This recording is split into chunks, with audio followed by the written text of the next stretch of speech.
بسم اللہ الرحمن الرحیم۔ السلام علیکم ورحمۃ اللہ وبرکاتہ۔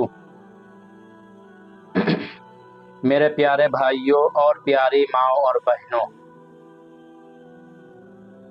آج کے اس ویڈیو میں آپ حضرات کے سامنے دو کاموں کے بارے میں بتلانا چاہتا ہوں۔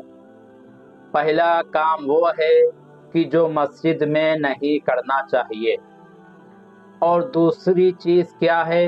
دوسری چیز وہ دعا ہے، ایک ایسی دعا جو اللہ رب العالمین کبھی بھی رد نہیں فرماتے ہیں۔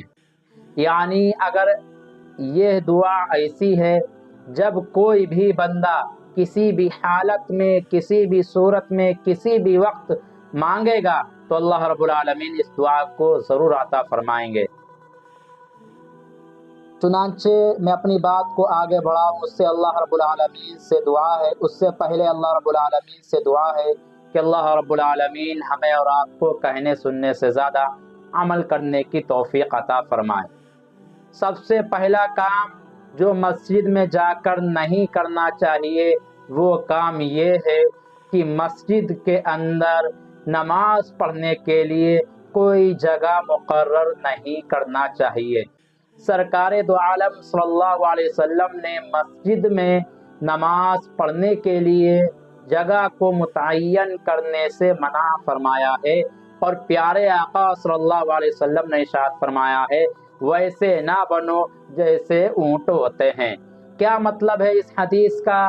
کہ کوئی شخص اگر مسجد میں اپنی نماز کے لیے جگہ متعین کرتا ہے کہ میں نے یہاں پر فجر کی نماز پڑھی تھی، یہیں پر ظہر کی نماز پڑھوں گا، یہیں پر عصر کی نماز پڑھوں گا، یہیں پر مغرب کی نماز پڑھوں گا، یہیں پر عشاء کی نماز پڑھوں گا، اس طرح سے جگہ کو متعین کرنے سے نبی اکرم صلی اللہ علیہ وسلم نے منع فرمایا ہے۔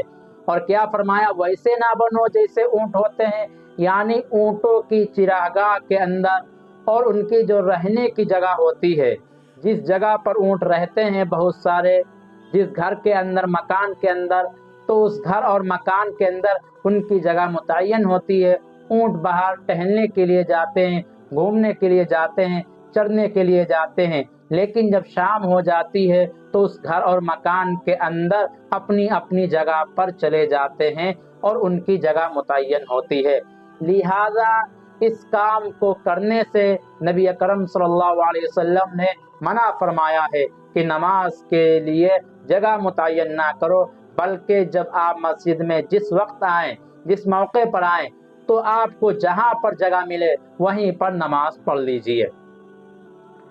دوسری چیز وہ دعا کہ جس کو اللہ رب العالمین کبھی بھی رد نہیں فرماتے ہیں۔ اور کوئی دعا ہوتی ہے تو اللہ رب العالمین مصلحت کے تحت کبھی اس دعا کو قبول نہیں فرماتے ہیں، کبھی اس دعا کا بدلہ دنیا کے اندر دیتے ہیں، کبھی اس دعا کے بدلے میں مانگنے کی وجہ سے اس سے کوئی مصیبت اور پریشانی کو ہٹا دیتے ہیں، یا اس دعا کا ثواب آخرت میں دیں گے۔ لیکن ایک ایسی دعا ہے کہ جب کوئی بندہ مانگتا ہے تو اللہ رب العالمین اس کو رد نہیں فرماتے ہیں، وہ یہ ہے ہدایت کی دعا کرنا۔ جو بندہ اپنے لیے ہدایت کی دعا مانگتا ہے، اہدنا الصراط المستقیم کی دعا مانگتا ہے، سیدھے راستے پر چلنے کی دعا مانگتا ہے، تو اللہ رب العالمین اس کی اس دعا کو کبھی بھی رد نہیں فرماتے ہیں، بلکہ ہر حال میں قبول فرما لیتے ہیں۔ اور اس کے علاوہ جتنی بھی دعائیں ہیں، ان دعاؤں کو اللہ رب العالمین کبھی قبول فرماتے ہیں، کبھی قبول نہیں فرماتے ہیں، کبھی اس دعا کے بدلے میں اس سے کسی مصیبت اور پریشانی کو ہٹا دیتے ہیں، کبھی اس دعا کے عوض اور بدلے میں اس کو ثواب دے دیا جاتا ہے، اور کبھی اس دعا کی بدولت اس کے کاروبار میں، اس کے مال میں، اس کی تجارت میں برکت کر دی جاتی ہے۔ لہٰذا جب کوئی بندہ کوئی دعا مانگتا ہے، وہ اس کے لیے مناسب ہوتی ہے تو اللہ رب العالمین اس کو عطا فرما دیتے ہیں۔ لیکن ہدایت کی دعا ایسی دعا ہے کہ جو اللہ رب العالمین ہر حال میں قبول فرماتے ہیں، اور اس دعا کو کبھی بھی رد نہیں فرماتے ہیں۔ لہٰذا ہمیں اور آپ کو چاہیے کہ ہم ان دونوں کاموں پر عمل کریں۔